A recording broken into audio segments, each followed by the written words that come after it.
کریس کۆچەرا و درکاندنی نهێنیەک.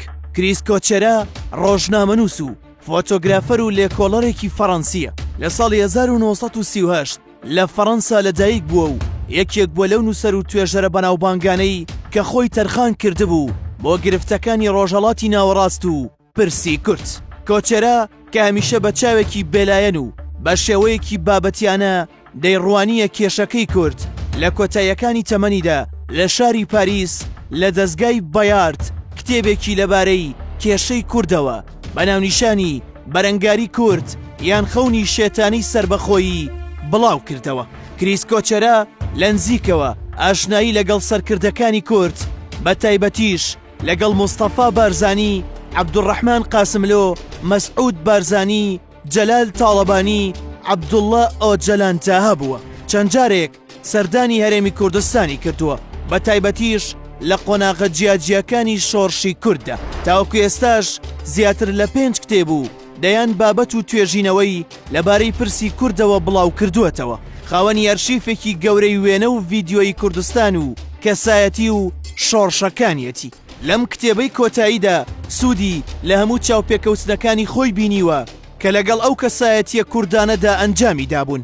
ئەم چاوپێکەوتنانەی لەگەڵ ئەوانەدا کردوتە بناغە و کەرەستەیەک بۆ نووسینەوەی مێژوو یاوچەرخی کورد و تۆمارکردنی چەند لاپەڕەیەکی گرنگی ئەم قۆناغەی دوای بزوتنەوەی نەتەوەی لە کوردستان.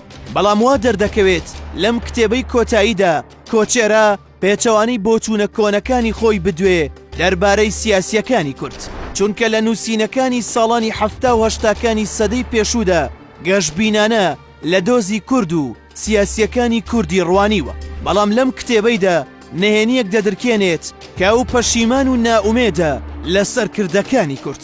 بەڕوونی دەیەوێت بڵێت بزوتنەوەی نەتەوەیی کورد لەم ساڵانەی دواییدا سیمایەکی عەشایەرگەریانەی هەیە و نەگەیشتووەتە ئاستی نەتەوە خوازی. لە پەڕەگرافێکدا نووسیوێتی لە کوردستانی عێراقدا بۆ نمونە حیزبە سیاسیە کوردیەکان تەنیا ناویان هەیە، حزب نین، بەڵکو چەند گروپێکی چەکدارن زۆر خراپتر لە تاقمە جەردەکان.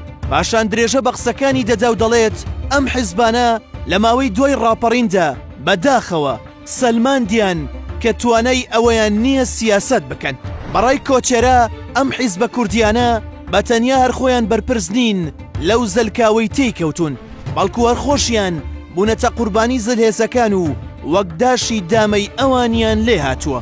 لە کۆتایی کتێبەکەیدا کۆچەرا هەوڵی داوە بیسەلمێنێت کە پرۆژەی دروستکردنی حکومەتێکی فیدراڵی کورد لە نێوان ئێران، عێراق، تورکیادا لە ڕۆژی ئەمڕۆدا شتێکی واقعی نییە و مەیسەر نابێت. ئەم بۆچوونانە و کۆی بابەتەکانی ناو کتێبەکە وەک پاشگەزبوونەوەیەک لەلایەن لێکۆڵەرە فەڕەنسیەکانەوە لێک دراوەتەوە بۆ پرسی کورد لە لای کۆچەرا. کۆچەرا لە تەمەنی 79 ساڵیدا و لە ساڵی 2017 کۆچی دوایی کرد. ئایا تۆ ژاوڕای کۆچەرایت یاخود گەشتبینیت بە دۆخی کوردستان؟